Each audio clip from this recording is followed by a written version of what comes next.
This is the 90 Degree Show brought to you by the Marching Podcast and Blog Talk Radio. And here's your host, the Phantom Podcaster himself, Joe Beard.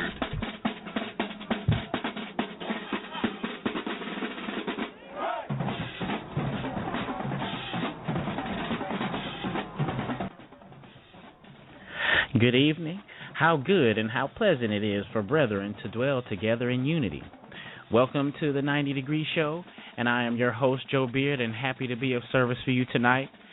Today is the first day of December, 2013, 5 o'clock on the West Coast and 8 o'clock on the East Coast.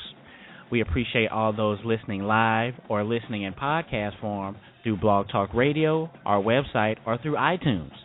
At the end of the broadcast, if you decide you like the show, then we appreciate a donation to the network if you feel so in your heart, of course. Just simply go to themarchingpodcast.com and click on the donate button to help improve the show and help build our scholarship fund. Okay, we are getting close to the end of another year, and it's always an exciting time, and it's been a good one, I believe.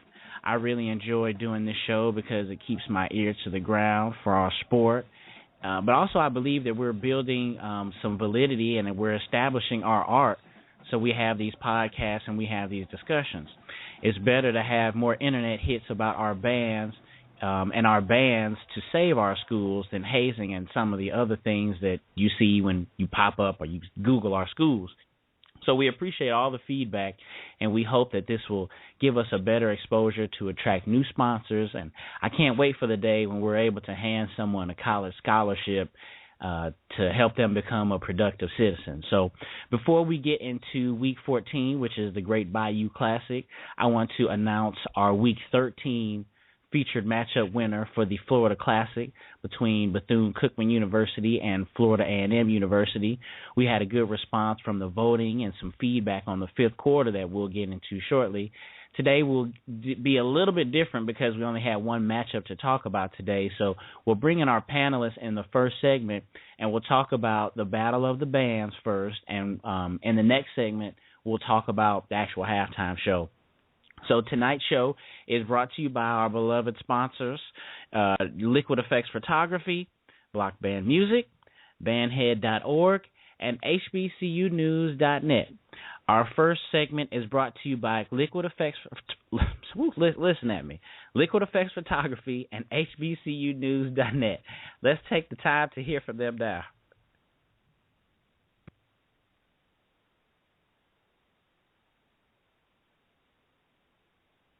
Hey, bandheads, this is Christy Walker. I'm alumni of the North Carolina A&T Blue and Gold Marching Machine and one of the creators of thefifthquarter.com, and you are listening to the 90 Degree Show on the Marching Podcast Network. Having an anniversary party, birthday party, or better yet, you're about to marry that special someone? Liquid Effects Photography is the perfect choice to immortalize all your most special moments. With 10 years of dependable professional service that can deliver from the conventional to the best in cutting-edge technology and creativity. Come experience the uniqueness of Liquid Effects Photography. We serve the entire upper Midwest and will travel further upon request. Come check us out at liquideffects.com. That's LIQUIDEFFEX.com. Or call us at 773-454-5556. That's 773-454-5556. Do you know where to find scholarship information and other financial resources that are available to HBCU students? Are you up to date on the latest information in the HBCU world? If you answer no to any of these questions, then HBCU News with the Reeds is the place for you. We provide information to spark interest, success stories of graduates, and the latest on issues that you care about. So check out HBCU News with the Reeds Tuesday nights at 9 p.m. Eastern on blogtalkradio.com/marching podcast. Check out our website and point your browser toward hbcunews.net and join in on the calls and discussion today. Hey, what's going on, y'all? This is D'Anthony Smokee, proud alum of the school where everybody is somebody, Grambling State University, and you're listening to the 90 Degree Show on the Marching Podcast Network.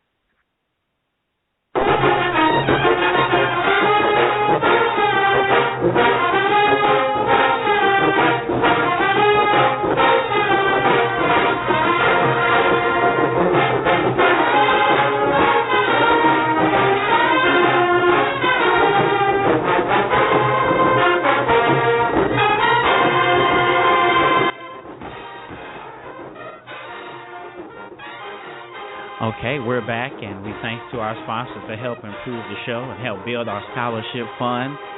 You are listening to Grambling State University, and it sounds like some Earth, Wind, and Fire right there. And we wanted to go ahead and introduce them because they are a part of our topic this evening, the 2013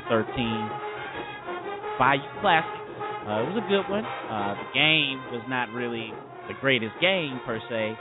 Looks like Southern grabbed them early and kept the foot on the gas pedal throughout the game. But, of course, the band battle was there, and that's always a good thing. And they also have the Battle of the Bands on Friday night. So it's always something that's the bomb because we get a little bit more activity with the bands, and it's something we wish we could have for every matchup. But you're free to call in and talk about the matchup with 718-664-6025. This is the 90 Degree Show, brought to you by the Marching Podcast and Blog Talk Radio. Thanks for listening. I want to go ahead and bring in one of our experts tonight. Rashad, are you there? Yo. What's going on, Rashad? How you doing tonight, man? I'm good, man. Who are we going to upset tonight? I don't know. I wanted to get into that really quick, but first I want to read the results from our outstanding 2013 Florida Classic Battle of the Bands voting.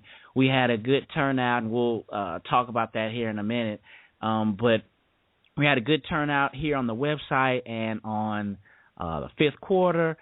And we'll go ahead and add a little suspense here before we read the voting.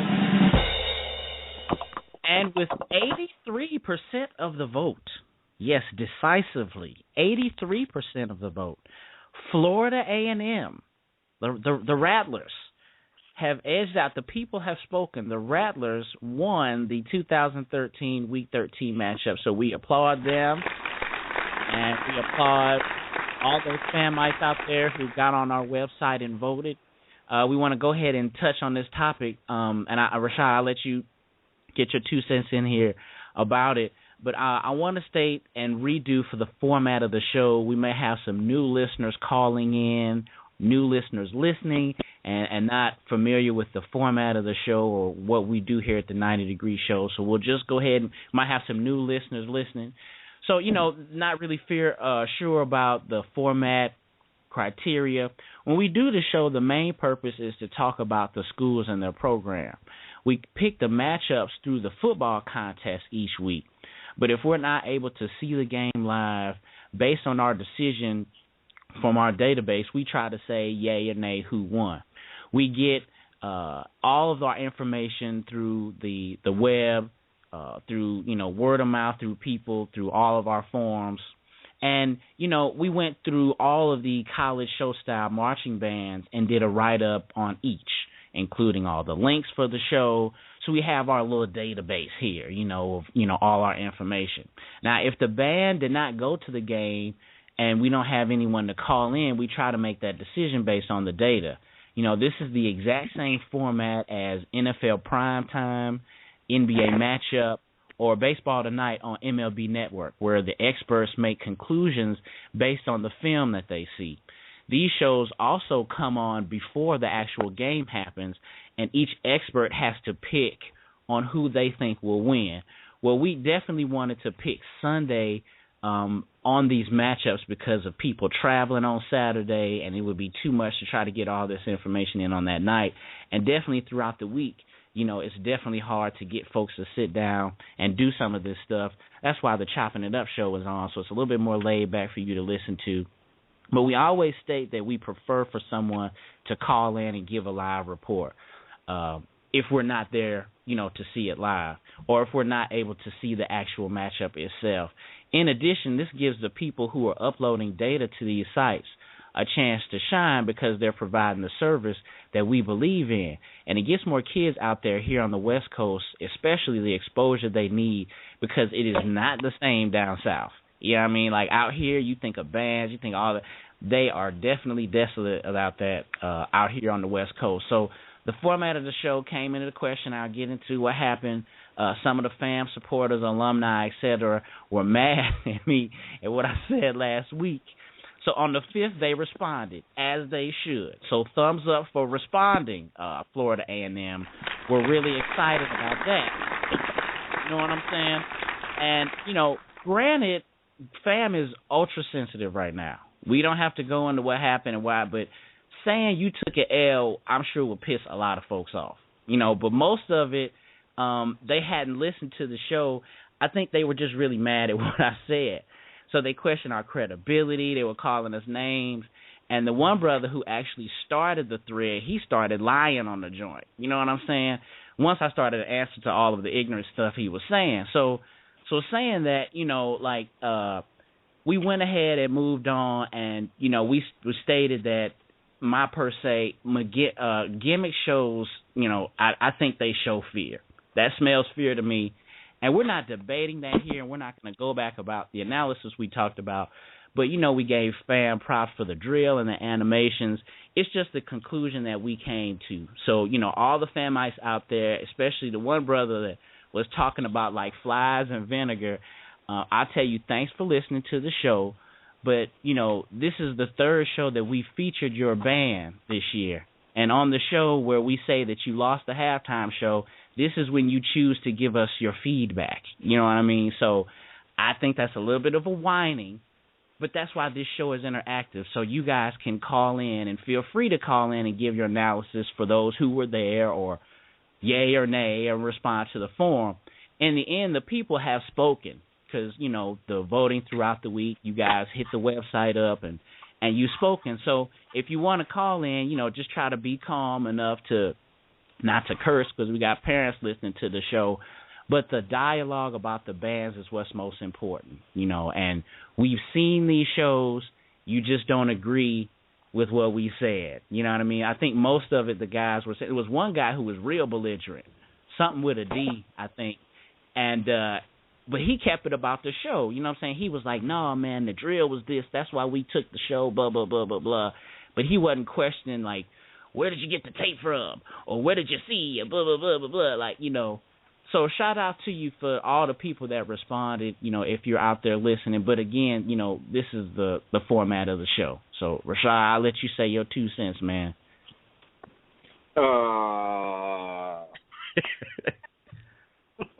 Am I talking about that from last week? Well, I mean, if you can, if you want to, but if not, we'll just go ahead and get right into the battle of the bands between Grambling and Southern. I just want to give you a chance to respond to maybe some people who are new to, new to the format, new to the show, and maybe they don't understand. Because there have been other people ask me, they say, oh, the matchup is there, but no one filmed it. How did you know? And then I explain, what I just did. And it's basically like, oh, okay, cool. But it's definitely, you didn't get that resistance until you say, man, y'all took an L last week. You know what I'm saying? Mm-hmm. So I was just going to give you time if you wanted to say something about it. If not, we can go into Grambling Southern. Yeah, I'm ready to get a new set of people upset. So yeah. Okay. I'm glad as stated, you probably had your most listeners to the show last week, as was stated, and I hope we'll have even more this week. Well, I tell you what, man, it's funny you say that, because actually it was not any difference with the show. The Atlanta Classic actually still had more numbers and more hits.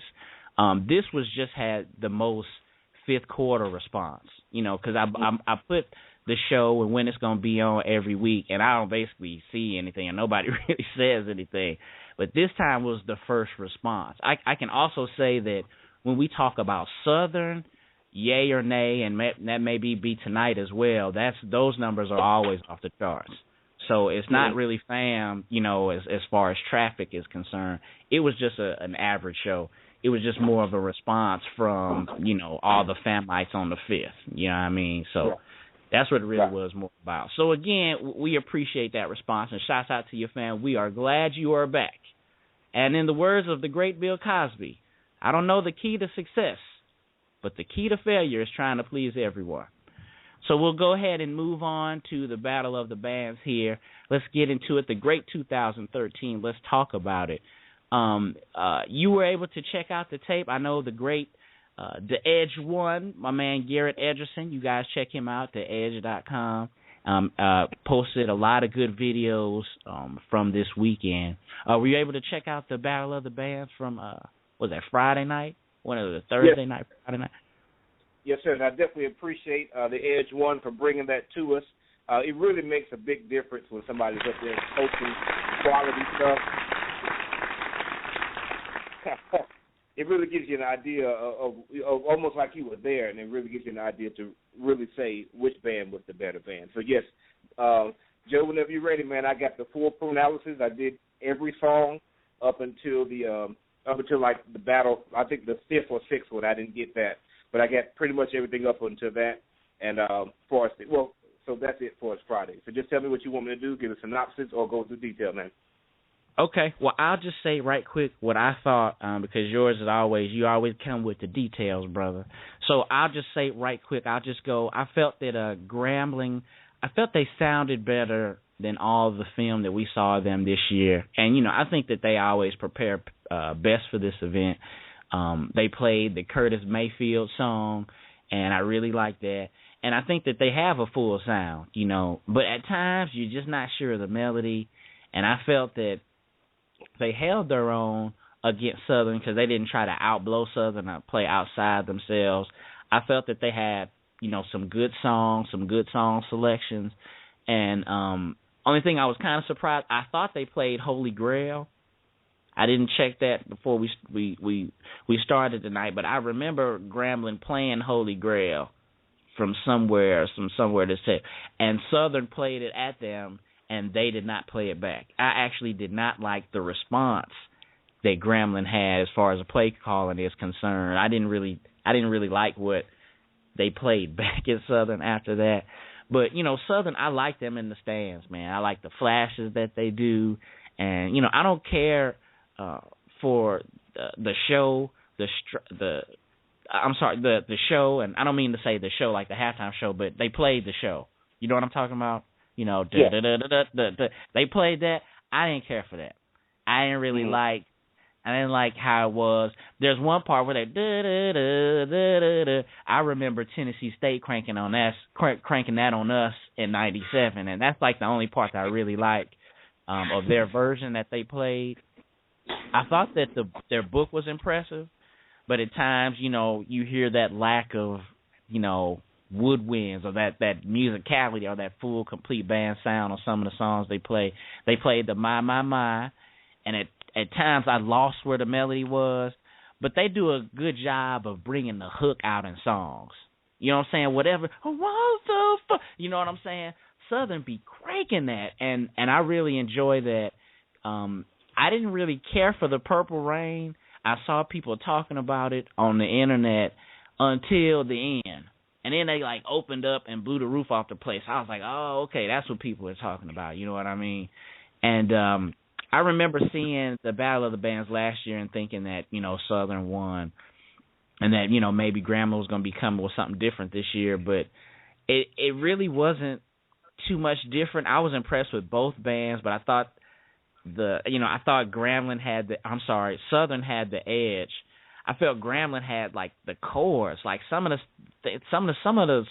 chords or some of the notes I was hearing from them were, making me squint my eyes, But I thought that they were a little bit more accurate than Southern, where Southern were sounding a lot like their phrasing was running together, somewhat mushy. But the weak sounding chords and not that full developed sound, I have to, give the edge to Southern. On the other hand, Southern started getting me hyped with part 4 of the video. The Edge, he had it down the Battle of Bands part 1, and it was 6 parts. I think part 4 was the one I really, really liked. And, like I said, I didn't like how Grambling responded to that Holy Grail, man. And I don't think it was lopsided, but I just thought I just think they can tighten up their sound. You know what I mean? So that's how I feel, man, about the battle, man. What's the true analysis you thought of the 2013 Battle of the Bands, the Bayou Classic? Let's do it. All right. So great matchup always. A lot of people there. I've had the opportunity to be at that event myself, and it's always great to have that many people there just for the band. And before, if I know, Southern struck up first with For the Love of You. Joe, you just got to love those metal bell tubas that they have now. So much better. I know we've been doing this for a couple of years now, but so much better than the fiberglass. They really sound nice, and it really gives nice depth to Southern sound. So you could really hear that there. At times it almost sounded like they had a bass guitar playing with them. I mean, the tuba sound was so full. I think the song was well balanced. And then they went from there into Stay Together. And initially, the phasing problems were really bad coming into that. And that's something that you saw a couple of times from Southern. You really didn't see that. I think I saw it one time, a little bit from Grambling. But from Southern, there was quite a few times where making transitions from fast songs to slow songs, the phasing, the phasing got really off. Some of that, and we've seen this in other bands before as well, Joe, it happens in the percussion section. When they get so caught up in whatever it is that they're doing, they're not paying attention. If you watch the video, you can see this a lot, particularly in the cymbal section. I love what the cymbals are doing, man. Those guys, wow. Like, they're so exciting and interesting to watch. They're also not paying attention sometimes. You know, and as a cymbal, if you're a tenor drummer, you might be all right if you're not watching. You might be okay. But if you play the cymbals, if any wrong note that you miss or that you're late, you can throw off the whole band by yourself. Because the cymbals, based on the snare drums, set the tempo for the band. And the cymbals more so than the snare drums because of just their pound-for-pound power. So you saw that a lot. The clarinets and flutes are out of tune on this, but I love what they were doing. Now, here's the one thing that kept happening throughout, like almost the entire time, Joe. Southern's trumpets were killing them, man. They were destroying them. And what I mean by that is the people that were hanging over at the end. Joe. Yeah. If you and I are both playing trumpet, right? Okay. If I take it up an octave, right, we both know it's okay for me to hang over a little bit, right? That's okay. Yeah. But if we're playing the same note, the exact same note, and we cut off, why in the world am I hanging over? That just sounds bad. And you saw that time after time where people that were not screaming would just hang over. Yeah. And it was like, God, it sounded, oh, man, that sounded so good. Oh. Like, it must have been 9-10 times that I said that, Joe. God, that sounded good. Oh. Yeah. And right quick, I want to ask you something about that hanging over. And I don't know if this is related or whatever, but did you feel, and it's just a question, did you feel that there were some trumpet players for the S that, I don't know, it looked like they weren't playing or something, like right in the front? Or was it just me? Did it look like they weren't playing? It looked like they weren't playing. It looked like they were just horn holders or either like waiting on notes here or there. I remember seeing it a little bit last year. You know what? I didn't see that, but I don't doubt it, and I don't really blame people for that. There's different philosophies on that. Some bands think, and I'm including jazz bands in this here as well. If you're a trumpet, you play what's on the page. Where if you see some professional jazz band players that they just hang out because they just don't have their job is to hit the note they have to hit. And if they waste lips playing other notes that everybody else can hit, then they're likely to crack on some of those more important notes for them. So I don't necessarily blame them. It's not necessarily what I would do, but I don't necessarily blame them if they're just chilling out, waiting to hit that note they need to hit. Okay, yeah, because I don't know, because they didn't hit that note. Yeah, I hear that, man. I just wonder, because it looked like some of them just weren't playing, or some of them were kind of playing, or like it was like all these people with their cheeks puffed out on, like, you know, staff notes. It's like, all right, like, what's going on here? Like, I mean, I ain't hating. It's just the sound that comes out is enough. But you know what I mean? I just thought that it was, you know, it's interesting, you know, where you look at, when you actually can see the people's, you know, without their band hats on, or like in the stands with everybody, you can actually see, like, you know, people's faces. You know what I mean? Right. So please continue. Please continue. Okay. So now we go. Oh, and let me mention real quick. I thought Southern overall sounded really good. I think they showed a lot of control. It's the type of video that I could show to anybody that's not even a band head and say, hey, listen, this is what Showstop Band sound like. I mean, it was well balanced, it sounded good, and you could easily recognize the song. You know, that's not always the case. Sometimes when we get the songs that band people get hype over, regular people say that sounds like noise. You know, because it starts to get a little crazy. But those songs sounded really good. Grambling, same thing. Hearts of Fire, very similar to Southern. Love those tubas, even more so than what was happening on with Southern. I thought it was a great arrangement. The arrangement was really long, though, and if it's going to be that long, it needed to have a lot more dynamic contrast. It's like they played the whole song from top to bottom, and that's cool, but put some more dynamic contrast if you're going to be in there.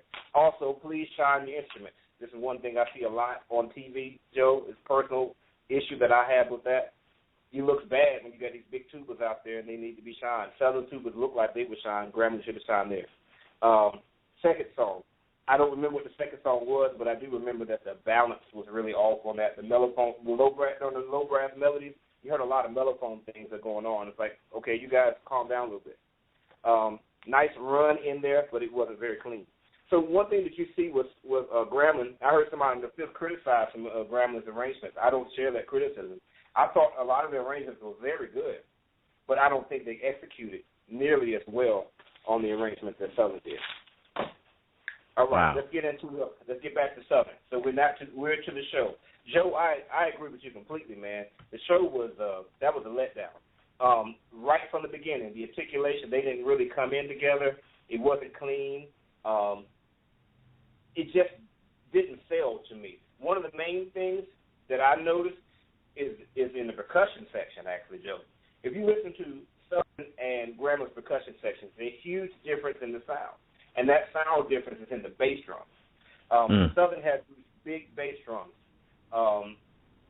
and they give you a lot of depth. So anytime the drum line is playing by themselves, it's funky, it's groovy. Like, man, that sounds good.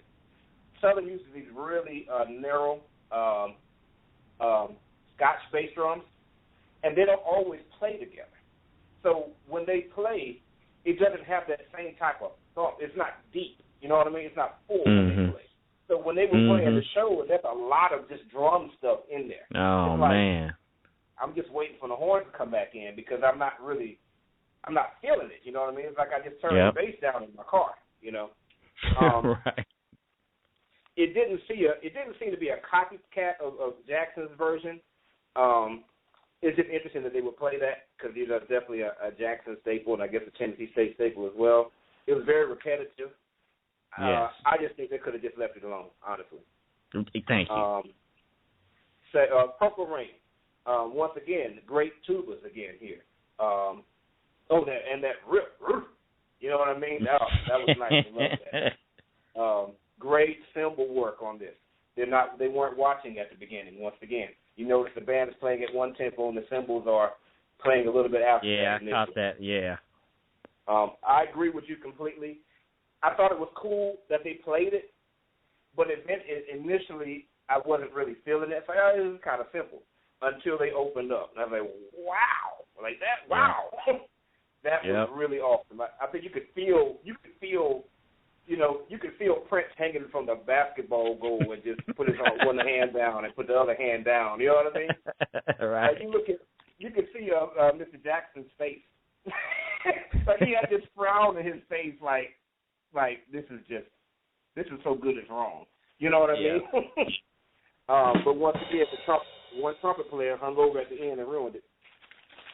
He did. Play call, term that I get from you there, Joe. The fact that Grambling came right back and played Do Me Baby was perfect. Very nice comeback. Great impact from the bass drums. It really sounds good. One thing that you notice about Grambling's band is that Grambling has a great sound in their bass drums. They've got very full sound in their tubas. Baritones sound pretty rich. Trombones are pretty thick. Mellophones sound good. And then at the top, it's just thin. It's real thin. You know, it's like a really good-looking girl with a small head. I mean, it's just, whoa, what happened to her head, you know? Shout out to the drum field. We're working in the drum field, too. Shout out to the drum field. To the drum field? Yeah, drum field. You done busted a couple jokes, man. We trying to pattern that drum field, you know what I'm saying? So yeah, because, you know, Rashad, you be busting them jokes, man. So, you know, we trying to catch you. And when you do, you know what I'm saying? That's what we trying to work that in there. So we trying to catch you, brother. So go ahead, man. Band sound in there. Yeah, that would be dope.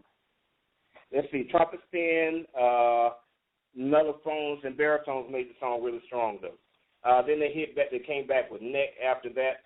Tubas need to stay together on that. Once again, trumpets are the weak point here. GSU drum majors are not identical.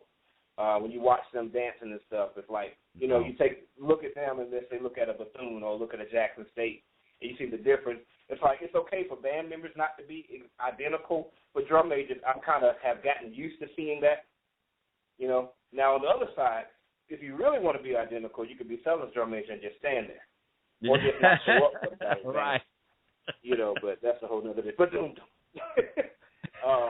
after that, Southern played their TLC mix.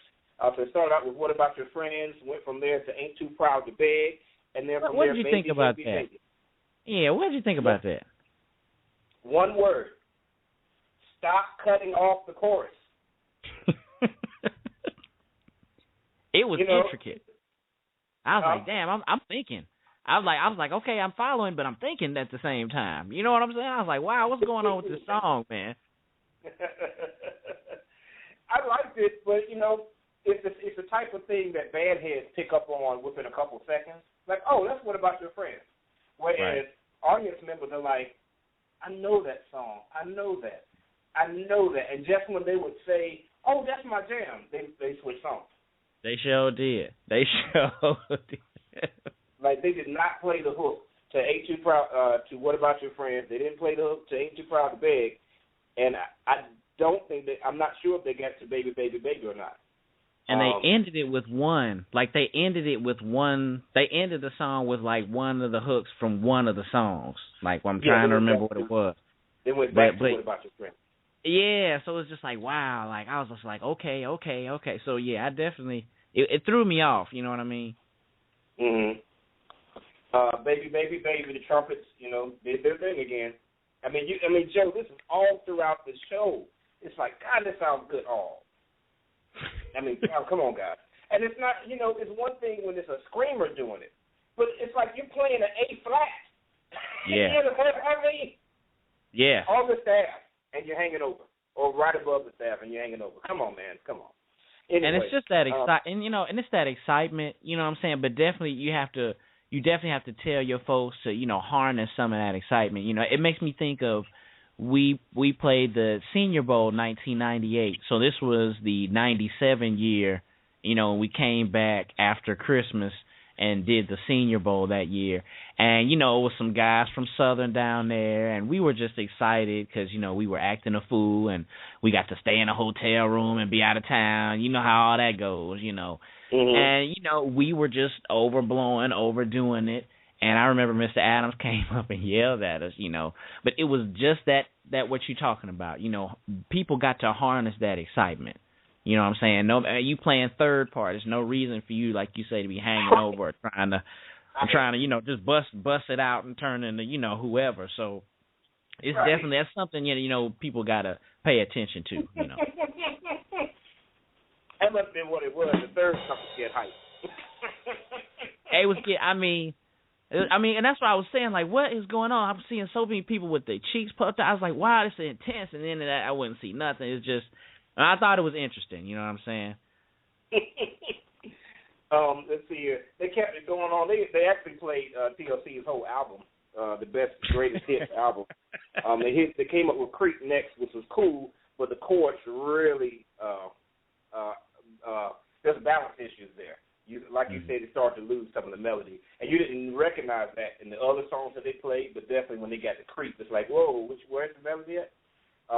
No Scrubs. They went into a tempo change there. It almost died. It almost fell completely apart. The band was not watching at all, but they eventually got it back together. Melody got lost in there. I think they played a second song, but I didn't write it. I didn't write down the name of that. It was a slow song. The cymbals turned in to watch the band director. Wow. Wow. That's a concept. Yeah, a nice concept. Wow, let me look at the band director and see what he's doing. Hey, what's happening? They should have really done that all throughout. There's a lot of things going on with the background parts that were way too loud in this.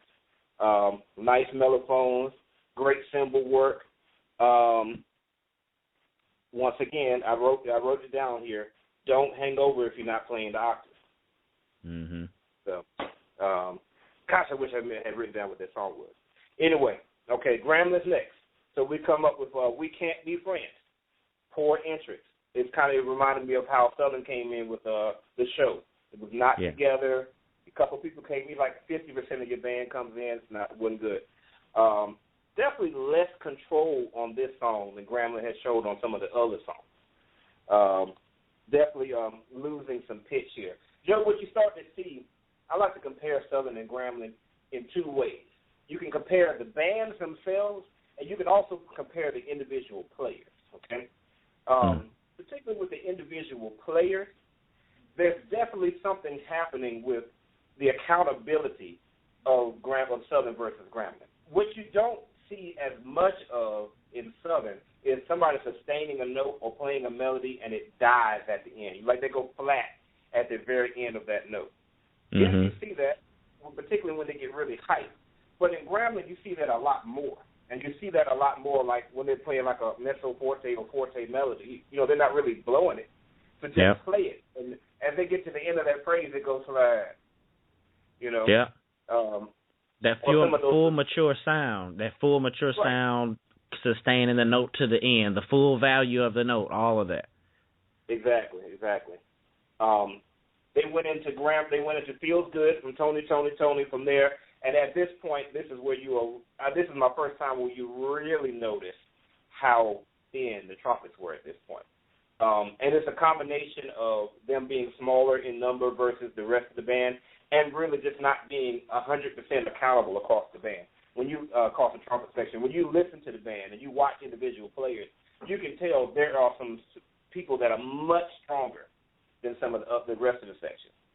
And so they're going to just have to dig that out. They're going to have to get that together if they're going to compete with the rest of the band. Because they're ready to, Southern compensates from that.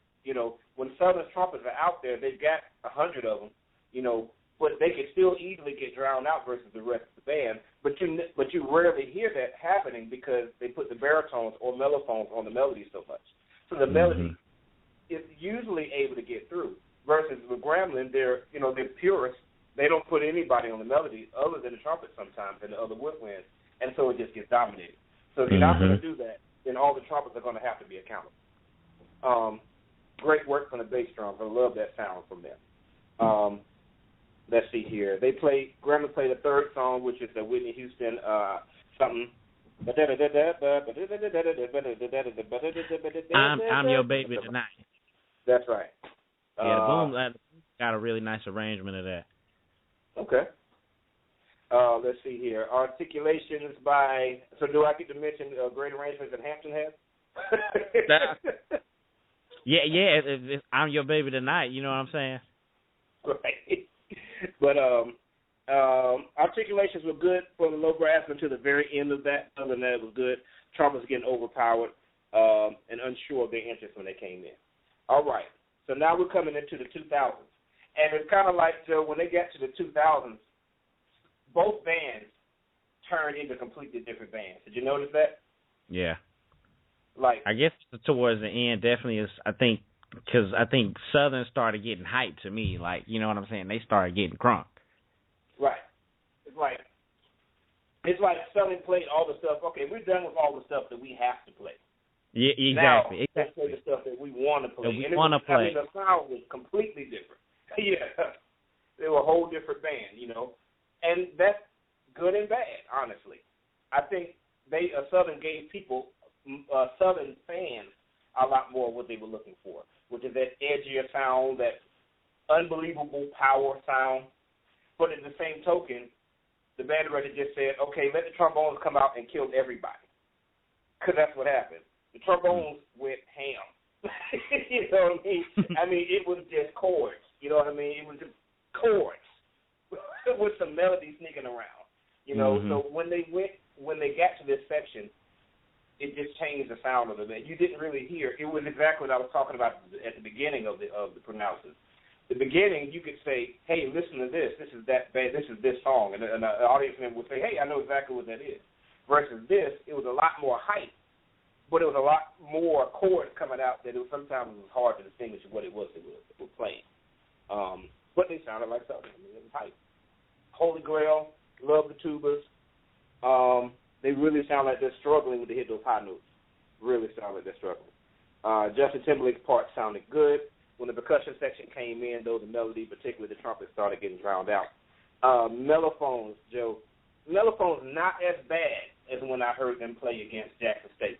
When I heard them play against Jackson State, this arrangement of Holy Grail that everybody was so hype about, I was dumbfounded by how terrible the mellophones were. They were terrible. I mean, they were in a whole different key. They were ruining the song. So this time it wasn't as bad. They still need to work on that because the rest of the band is pretty much holding it together, but the mellophones are way out of tune. It really kind of ruins it if you pay attention to it. I hate it when the cymbals run out there and just do random stuff because the whole time they're doing these really cool moves, you know, like particularly in the slow songs, like, wow, look at that, that's really cool. And then they run out there and they're going to do something. You're like, wow, they're going to do something cool. And then they just spin the cymbals all kinds of different ways, and it's not really all that impressive. I would prefer if cymbals came out there and did something uniform. Yeah. You know, like, hey, exactly. Look at this cool thing.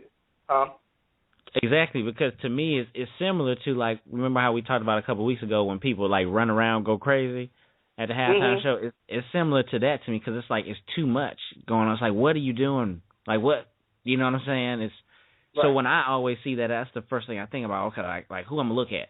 Like, what? I'm trying to look at him. Oh no, I'm looking at him. Like, whoa, like, you know, it's just a whole bunch of flash and stuff going on. You know. And you always, if you got 8 people spinning, you've always got 3 cymbal players. Okay, you've got the cymbal players that can twirl really good with both hands. Number 2, you've got the cymbal players that try to do something really slow. Like, that's impressive. Like, wow, I'm doing this slow. Isn't that awesome? And you got the 3rd cymbal player that can't twirl with their left hand. So, yeah, boom, boom, boom, boom, boom, boom, boom, boom. Come on, you see this.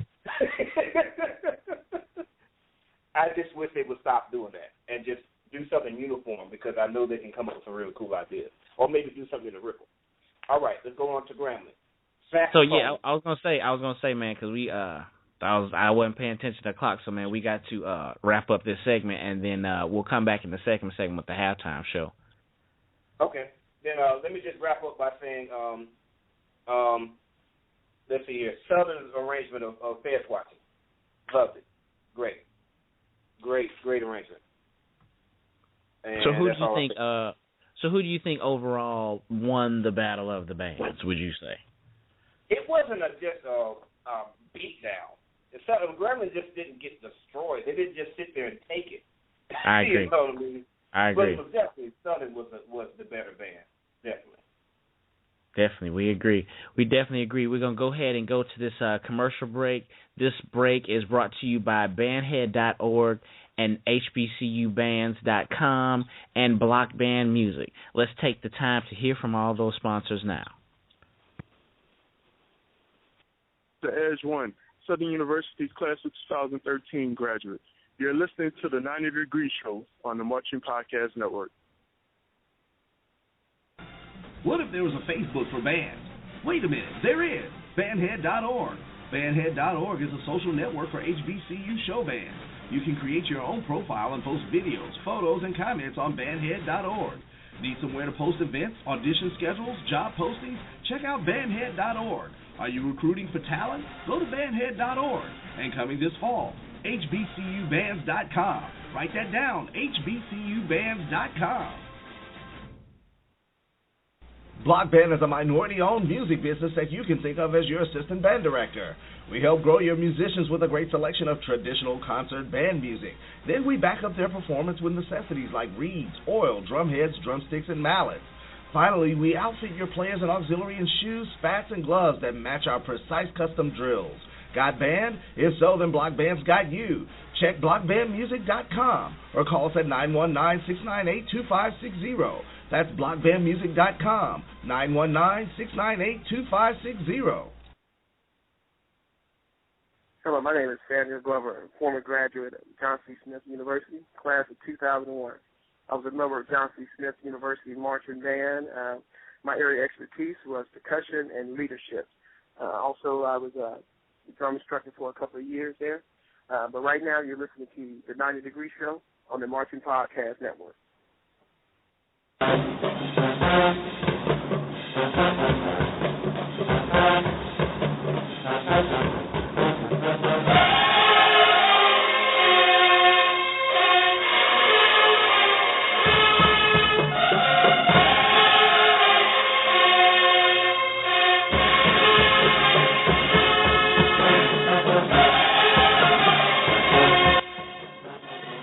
Okay, we're back, and we want to always say thanks to our beloved sponsors.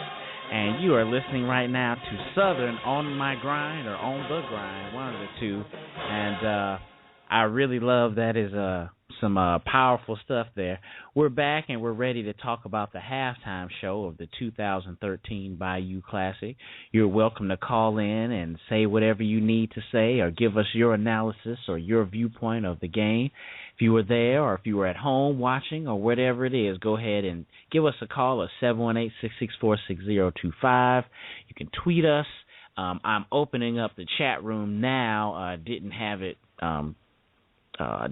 up there before, but we're going to go ahead and open it up there now, so you're free to contact us any way that you can. That chat room is now open, so go ahead, and if you have a Blog Talk Radio account and listening live, you can go ahead and listen and leave your comments if you're a little shy on the phone. And I'll read them live. If you want to say, don't read that or whatever, just let me know. You're listening to the 90 Degree Show here on the Marching Podcast Network. Thanks for listening. We're here to talk about the halftime show now in this segment of 2013. This is our Super Bowl for HBCUs, and it's a great event that I wish that all black folks had to go to. You know, I mean, just something that's just that, you know, you need to have this experience here in this country where we are embedded to think other things about ourselves. I saw Kevin Hart do an interview, and he said that he didn't go to college, but that experience, he sees why it's so important. You know, like he's going around kicking it, and he's like, wow, you know, I see why everybody's, you know, making a big deal. And we pray that we want to have our young people get these experiences before they go to high school or at a young age, so they're already considering our schools and their decisions. It's important here that we give our young people the same exposure they can, so they can make an even decision about where they want to go to school. You know, most of our people give our own schools and businesses a bad name, you know, because of the learned behavior, like I said. But, you know, we want to hopefully change that in providing outstanding, productive citizens, great men and women of academia, and people who are doing good in the world, just like the great Rashad Waters here on the line with us now, the owner of his own business. So we want to make sure that we see and constantly add those images there. Just as much as we can slam dunk, we can also run our businesses. So let's go ahead and get into the halftime show right quick. One thing about Grambling, I think it makes or breaks the show, but your drum major salute. Like, if you're going to go out there and you're going to do a drum major salute, it's got to be hot. You know, it's got to get the attention. And I think one of the brothers fell. I think one of the guys, I think he almost fell, or I was like, oh, man. Like, you know, it's always disappointing when you see that, because you probably could just be like, oh, man, that dude's feeling pretty bad. But, I mean, it goes against your show. You know, it hurts. They look good on the drill. Grambling always comes with some energy, and I think they march well. But I wasn't sure of the word they formed. They formed a word. It was really fast, and then they went out of it real fast. Do you know what that word was, Rashad? No, I didn't see a word. They formed something, man, really fast and got out of it. Never a fan when they dance in formation, but that is their thing, no matter how annoying to me it is. It does add a level of showmanship, but it just doesn't work with the sound. And some of the dance moves they doing, it's just like too much to play with. You know, they doing the TLC, and they kicking and turning and spinning. And it's like, you're doing all that and playing your horn, huh? You know what I mean? Then the sound, like, woo, you doing that because you're doing all this juking and stuff. So it's just like, man, calm down. But that's their tradition. So anyway, I'm not sure. And then, like, you talking about, having folks performing in front of the band. Okay, I just, like, threw my hands away about this one. Okay, the dude Turbo, and we're a little drunk because I am trying to be funny, but the dude Turbo from Breaking made an appearance in front of Grambling State University. Turbo came out there and was spinning on his head and doing a whole bunch of stuff. And I was just like, wow, I'm not sure if I've ever seen this one before. Then, I look up and you know what? I see a brother with an accordion and I see another brother with one of them spoon shaker things, man. Look like a breastplate, like you about to go sword fighting with somebody or something. I was like, what the hell's going on? And then they came out there and was playing. And I was just like, wow. So it's somebody singing in front of bands, but we got an accordion and the little spoon cheese grater thing up in here now, And I was just like, wow, this is I can't believe I'm watching this. And then the guy, he was jamming too with the little spoon thing. He was jamming, you know what I'm saying? And then this is the time when Grambling chooses to stand still and play. It's just like, man, y'all should have been dancing when all that was going on to me to take attention away from the spoon thing. I was just like, wow, they lost out big on that one to me. You know what I mean? And, all y'all people with the gimmicks and stuff, please, man, stop it. Some of this stuff is getting out of hand, man. So I was like, man, I'm almost giving SU the victory without even seeing SU. But I looked at the show, and then they looked great on the field. They started their drill with my personal favorite, with all the numbers, and I immediately thought, man, back in the day, I remember when Southern used to make the halftime score. I was like, I hadn't seen that in a while, and then boom, they did it. And so I was just like, wow, crunk about the drill. And then the rest of the show, they kind of left me hanging. They got into their dance formation, and they did a very short dance routine, and then they just marched off. They probably saw the brother with the accordion, and they were like, hey, y'all, cut off the D part of the show. We just going to march off. We got the W from here. But, I mean, I was just like, yeah, man, like, I can't believe, I'm still kind of shocked. I'm still mad about Jackson State in that all-court game, too. I guess it's all coming out of this one. But, man, I was like, I'm sorry. I got to give this one to Southern. I thought that they still had, I think both bands look good with the drill. I was just really impressed with Grambling and their drill. And the S always looks good on their precision. But I think with the halftime show and that musical guest, the break dancer, I just had to give it to Southern, And, I think Grambling always has a great case for showmanship and energy and marching. But I'm sorry, that just lost it for me, man. So I'll go ahead and let you fill in, man, your analysis of the halftime show, man. Okay, well, let me jump in real quick with Grambling drum major interest. Now, I didn't see that because everything that I saw, I watched it on TV.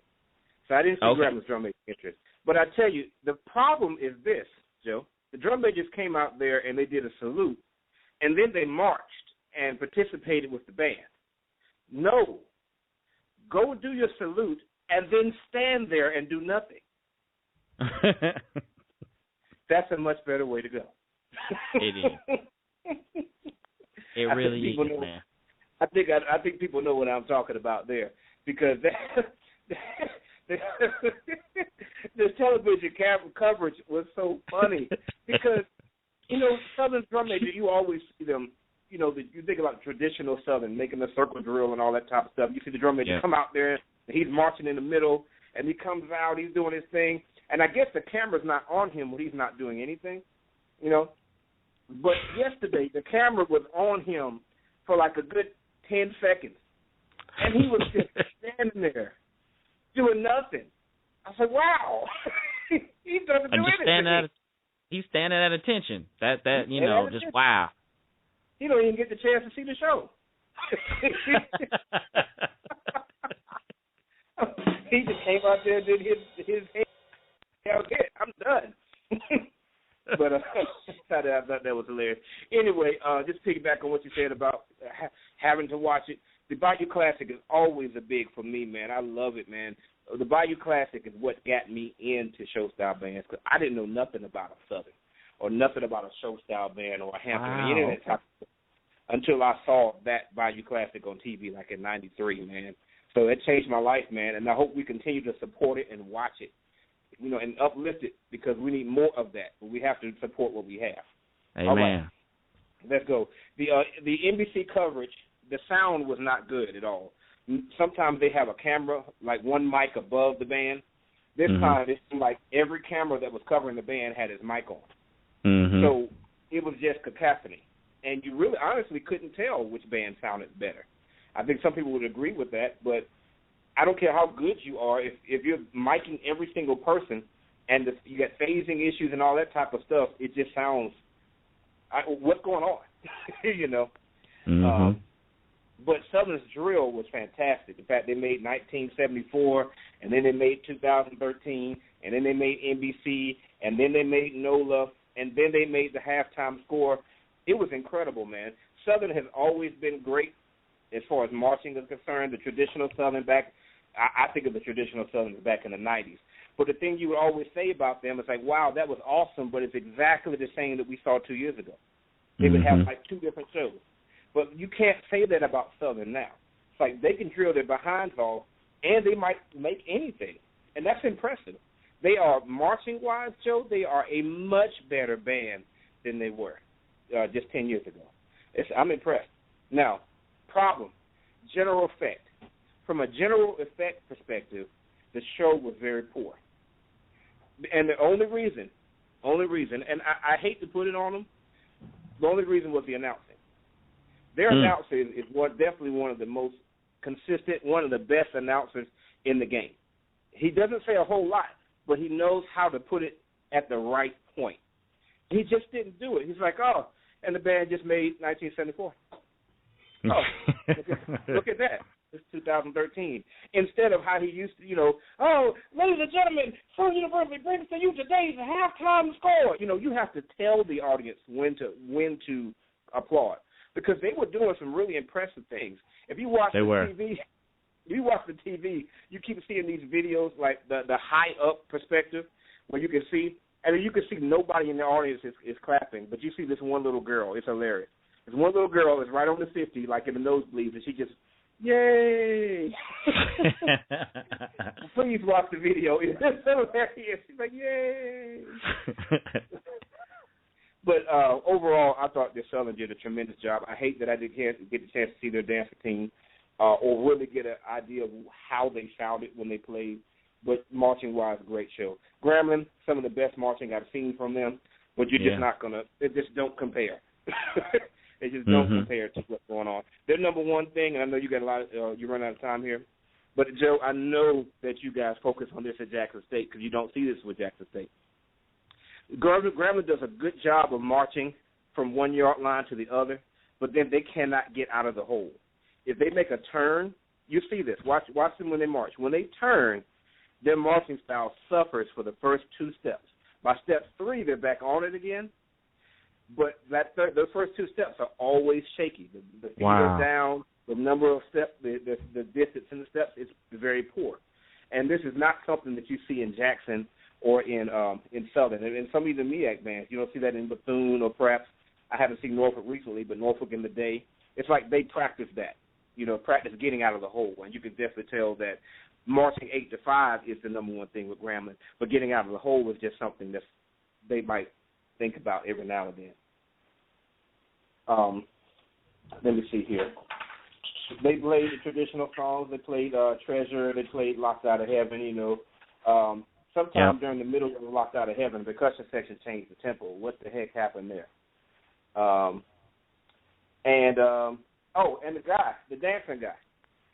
I thought he was pretty cool. I don't personally have an issue with I don't have a problem with that type of stuff as long as your band is not sucking behind it. You know what I mean? If the band sounds good and you're just adding a little something, because it's not, the audience is not made of us. The audience is made of regular people, and they can do about a couple minutes worth of band before they need to see something else. I just kind of thought how he did his show was backwards. Like the best stuff he did was at the beginning. Like, and then he just kind of mulled around for a second, and then then the mascot came out there and did nothing and almost took out a whole squad. I don't know if you saw that. He sure did. I was like, whoa. He wasn't paying attention to what was going on, man. He wasn't in practice. He wasn't in practice with that. No, he did practice that. But I enjoyed Grambling's show. They just are not as tight as Southern. But don't get me wrong, if Grambling, everybody knows. I think everybody knows this. Even though you might be a better band than Grambling, if you are not careful, if you are not on your best, they will steal your crowd. They will. They will take your crowd. That's why Grambling is the most famous band in the world. Fam is great. A lot of people know Fam, but Grambling is the most famous band in the world. You got a category on Jeopardy. You are the most famous band in the world. Other than Ohio State is famous now, but Grambling knows how to appeal to the crowd. But Southern's show definitely better all the way across the board. Definitely, man. Yeah, man. They'll get down on their backhands and they'll start kicking, and boy, people start cheering. They get down in whatever formation it is. They get down and start kicking and with them white shoes, and boy, woo! People start hollering. You know what I'm saying? Right. But just like you said, we'll be like, man, what the hell are they doing? You know what I'm saying? Get that out of your show, man. You know. But you make a really good point with that, man, because I swear they get house with that, man. Every time. We got a couple people in the chat room. Our man, the Edge One, Garrett Edgerson, the one and only. We want to go ahead and thank him for all of his good stuff and a lot of good footage from this. We also help and sponsor him and his, because we believe in what he's doing with his videography. So you guys check out theedge1.com. He corrected me with On My Grind. That's what the song they came back. We came back. I just love the power in it. But he said, just like you, man, he hates those national televised games. And he said that Southern and Grambling played maybe 3 or 4 full songs during the game. But he didn't have not much to say that, you know, they didn't have much to pull from it. You know what I mean? And I think Tyrone is in the chat room as well, too. So we got our experts around here. We're talking about the show. But, yeah, man, I thought I agree with you, man. And I always love your detail about it. But, yeah, man. And then I don't think there was much of a fifth. You know, we had the Battle of the Bands.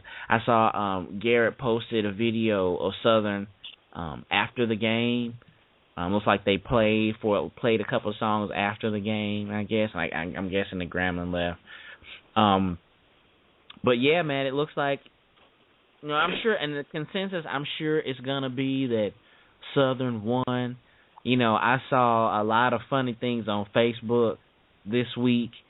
And one of them was, you know how, like, you had those pictures of so-and-so be like or so-and-so be like.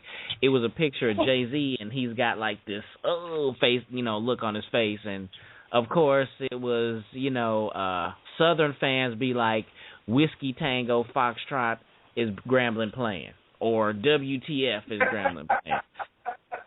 So I was rolling at that, man. I saw that. But it was stuff like that all throughout the week. And it was just like, okay, they're probably going to get slaughtered, and you hope that Grambling shows up with a little something. And I thought that it was good, man. But like you said, it wasn't a blowout for the halftime show or the Battle of the Bands. Grambling did all right. The Edge also said SU only played Purple Rain after the game. And, so the video I saw must have been something else. And Grambling did leave. So, I mean, I guess that was basic. They probably had enough. And, you know, that's just how it is. So we're going to go ahead and end this segment. We both agree and we both think that the S won the halftime show. You're welcome to call in and let us know what you think, rather through the chat room or we'll be posting the voting this week on the website. But we'll take our last commercial break before we have our parting shots for the evening. We've been on for a little bit more than an hour. And we appreciate all those listening live and listening to podcast form through iTunes or whatever we have you Again, this is the 90 Degree Show, brought to you by the Marching Podcast and Blog Talk Radio. Thanks for listening. This last segment is brought to you by themarchingpodcast.com and the Marching Podcast Network. We'll check out some of the programming here on this very network, and then we'll come back with our final segment for the evening. So let's go ahead and hear from those people now.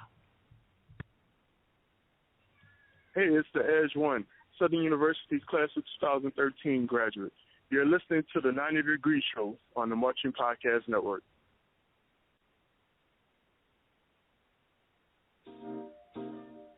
Chopping It Up with the Marching Podcast is a podcast of one-on-one interviews with positive role models that have a connection through music and or education.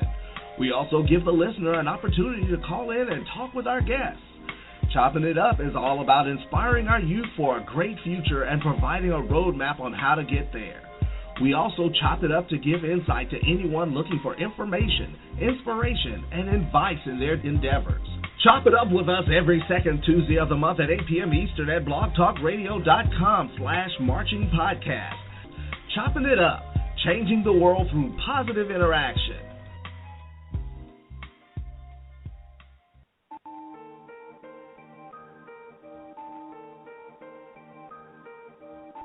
The Marching Podcast Network is a network of podcasts with the purpose to inspire, educate, and show positive images in our community. Our network produces podcasts about college marching bands, business, health, finances, college preparation, spirituality, instrumentation development, along with one-on-one interviews with strong role models in our community. All podcasts are interactive and invite you, the listener, to call in and speak.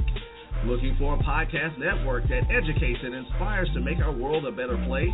Then listen to us at blogtalkradio.com/marching podcast. Check out our website at themarchingpodcast.com. Tweet us at Marching Podcast or follow our blog at blog4.themarchingpodcast.com. The Marching Podcast, changing the world through positive interaction.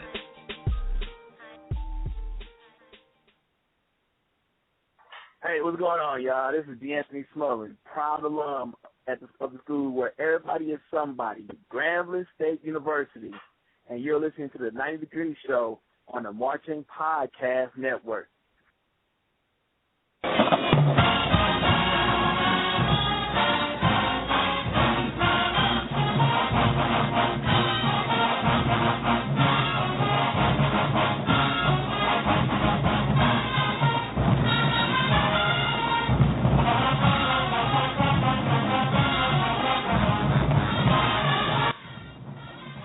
Okay, we're back in the final segment of our show this evening.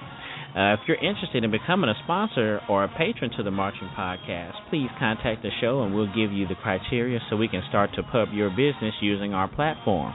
We'll play your commercial, we'll post your website on our blog, and we'll help you send out information through social media. So contact us so we can help build your business. We are in the final segment of the show, and this is usually when we have our quick hits. But, I wanted to get a small segment of the show or just a couple of things that, we've enjoyed this year. We didn't want to tip off too many things because, we're going to still have our award show that we have at the end of the year. Check out our 2012 awards here on this very network. You can search for the podcast of the 2012 Marching Podcast Awards. And you can also see the results on our blog, blog4.themarchingpodcast.com. We'll do all of the same stuff like we did last year for this year as well. You were listening to Grambling State University, one of the songs that they played in the Battle of the Bands last night. We appreciate them, and they did a good job. We always want to call in or always want to get some feedback wherever it is. 718-664-6025. You can tweet us, join the chat room. We appreciate all those listening. The final segment of the show, I wanted to ask you, Rashad, like we said, without giving too much away, and like we said, we're going to have a show about these awards for this year. What would you say, what jumps out in your mind so far about this season? It could be like a show, or it could be a song that someone's played, or maybe a song that everyone and their mama has played, like Fine China, But anything, what is something that's jumped out in 2013 for you, man? Well, I can't really give anything away because I don't have anything to do with the voting. So, but I guess probably the three things that really caught my attention was number one, A&T. I think overall A&T just really caught everybody's attention this year with some of the shows, and I haven't watched the second half of their season, but I'm excited to see them blow me away, again. With the other shows, because they've been, they change shows every week, at least for the first, 4 or 5 shows that they did. And that was pretty, that was amazing. And when I say change shows, it wasn't just they just did the same format and just changed the music. Like, they did completely different shows for the first 4 or 5 games, at least. And I think everybody was really impressed by what A&T did. So that's number one. Number two, just the return of your band, Jackson State. It's been a work in progress, to see them at the Honda Battle of the Bands. You say, okay, that's decent, but you could see how they just weren't the best band there, But now Jackson State has reemerged as a true marching and playing powerhouse. I mean, they sound great and they look great. And, I hope that the SWAC championship, if it is between Jackson and, if it is between Jackson and Southern, is a much better match than what we saw from the first one. Well, it definitely is. It definitely is. It will be, and that's actually the Edge's parting shots he wanted to get out. Boombox Classic Part 2, December 7th, 1 p.m. Central Time in Houston, Texas. I think it will be at the Texan Stadium. But, yes, tune your fine-tuned apparatus, whatever Jimmy James used to say, and the S, get yourselves ready. I think it's going to be a really, really good matchup. And, it's going to be a lot of emotion in the air. I really think ever since, since high school, Southern and Jackson State have had, and this era of my time has had the richest the more hot drama type of sports matchups. When I was there at Jackson State, we never beat Southern in football. I think the year 99 was the year it was really a heartbreaking. We missed out on that SWAC championship in Birmingham. But yes, it will definitely be there. And in fact, for any of those people who are listening out in the LA area, the Jackson State Alumni Association will be hosting a viewing party for the SWAC championship. Get in contact with me or the show if people want that information. But that's something else. But, yeah, it's going to be interesting. I know hopefully the Edge will be there, and we'll have some great film like we had today of that matchup, and hopefully they let them play. You know what I mean? Right. Oh, Joe. So, man, I thought I was retiring after this week. I got another game? Yeah, man. All right. Yeah, it's another game. If we coming in, and we're also going to be having a show talking about the Honda Battle of the Bands. We're going to try to I'm still debating on that one, man. We might have like a preview show of who we think may take the crown or who we're going to have. I know last year we just had the show afterwards where we saw, everything of, and people just called in and said. So I'm debating on that one too. I know it's been a long year and we getting all that together. But definitely, man, we'll get in contact. We'll see the general consensus of how people's feeling with their families and everything. So, Rashad, man, I'll give you mine right quick. I didn't want to digress too much about the SWAC championship. My joint. I didn't get my third one in there. Oh, my bad. Go ahead, brother. Go ahead. No problem. And the third one is the other half of that Boombox Classic, Southern. I really thought, as you heard, that Jackson was just going to steal it from them this year. And Southern is really one of the best Southerns that I've heard. I mean, some of the stuff that they were playing, like this Stevie Wonder joint with just crazy runs in it. It's like Southern doesn't play that. I mean, they sounded incredible this year. So I really want to give props to Southern, not only continuing to keep where they are, but also getting better as a band. Yeah, definitely. I could say that they're not 97.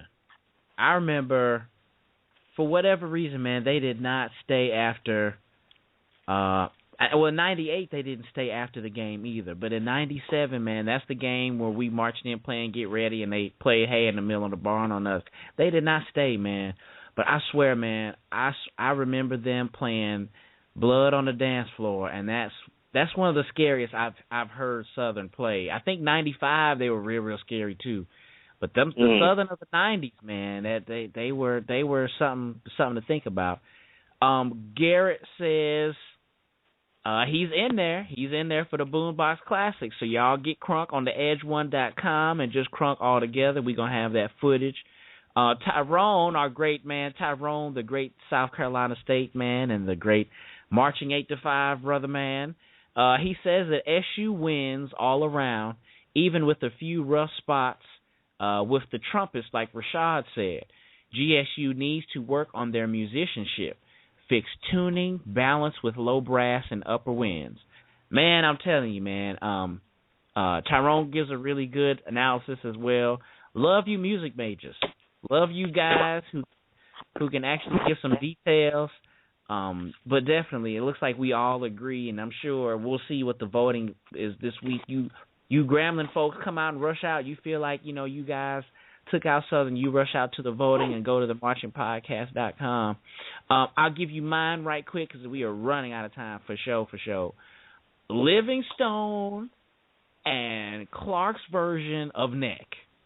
Both of those got me crunk. Both of those, I have the MP3 player. Sometimes I be in my office crip walking to the Livingstone one because theirs is like the Dr. Dre Day mixed with the Dog Pound. I love that joint, and I love Clark's too. I mean, Clark has those intonation issues, and the whole song don't keep me crunk, but I really like their versions of Neck. So that was my little edge for this evening. Tyrone, I was just about to ask Garrett and Tyrone what they felt like something jumped out to them this year. Tyrone tells me that Livingstone is better. And, yeah, they are. I agree. But, yeah, he says also keep up the good work. So shout out to you, Tyrone. You as well, you and Chris and Raymond, y'all keep up the good work. As you too, Garrett, we really appreciate the service that you guys are doing. You're allowing us to build exposure like we can for our school. So we really appreciate you guys. Rashad, man, I want to go ahead and let you have your parting shots. Anything other you say the SWAC championship, but anything other than with block band music going on or anything else that you have on your radar? Well, one other thing I forgot about that I was hyped about from this season was when Tyrone got banned from Florida when he said that, he's never seen fans do animation drills. That was hype for me. But as far as block band is concerned, man, we just want people to know that block band continues to be your source of everything, man. We really are. The bands will be transitioning into concert band season, and we actually have a staff of arrangers that can actually arrange concert band music. So not only can you buy the things that everybody else is playing, but you can actually play some of the things, that your kids might be familiar with. Really well-written music like Tater Pendergrass song, or some of the other, or something by Tower of Power. That's just really well, and it's just, you're never going to play it in a concert setting. Because it's not out there. But we can do it for your band and make it sound great and still be and work well for your band. And we also have access to traditional concert band music. So if you want to play your whole singers or your swearingers or whatever, we can get that for you too. And we've got all your percussion stuff, man. So we just want people to come on board and let them know that there's a minority-owned business that is there to support them and help them throughout the year, not just marching band season. Well, that's outstanding, man. Thanks again for the show. I'll holler at you this week, man. Happy Thanksgiving and happy getting to the end of the year now, man. We'll be at Christmas and New Year's before you know it, man. So I'll be hollering this week, man, and have a good rest of the week, man. All right, man. Be blessed. Bye. All right, you too. All right, we always appreciate when Rashad comes on and all the people that are experts and all the people we've met and, people we consider staff here. Tyrone says, hey, Rashad, it's because the one-on-one will always be better than the 100. I'm sorry, will always be one better than the 100. And that's Rashad. That's That's pretty cool, Tyrone. I'll read it again. Definitely because the 101 will always be one better than the 100. So I had to make sure I got that quote out there for you, Tyrone, just to shoot out there. And, you know, I done already pissed Bam off last week, so I'm sure that will definitely add to the pot. But shout out to you, man. Love all y'all out there. Have a happy and wonderful holiday season. My mother is here, out here in California, so I'm crunk myself. She was able to check me out and see me do the show. But we'll go ahead and end the show, and we will end the show with a little Southern playing the Purple Rain that we have been talking about. So we'll go ahead and end the show on that note. We always thank you for your time and thank you for listening. Check out the website and donate what's in your heart to themarchingpodcast.com. Like us on Facebook. Follow us on Twitter. Thanks to you for listening. And remember, the eye is a better pupil and more willing than the ear. Advice may be misleading, but examples are always clear. See you next time.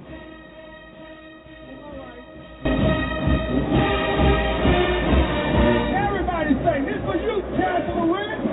Now, Loren, this for you, man. You're in the first place. Come on, sing with us.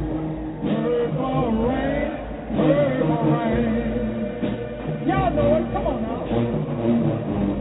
Purple rain, purple rain.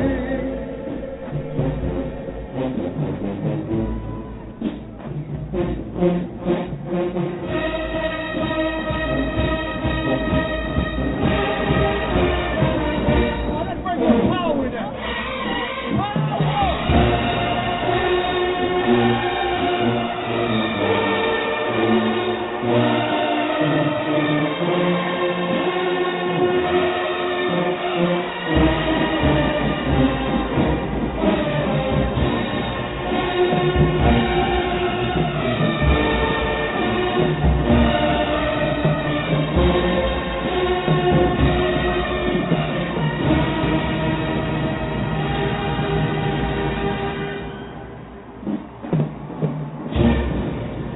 That's that purple rain, huh? Now, here with you, Fox.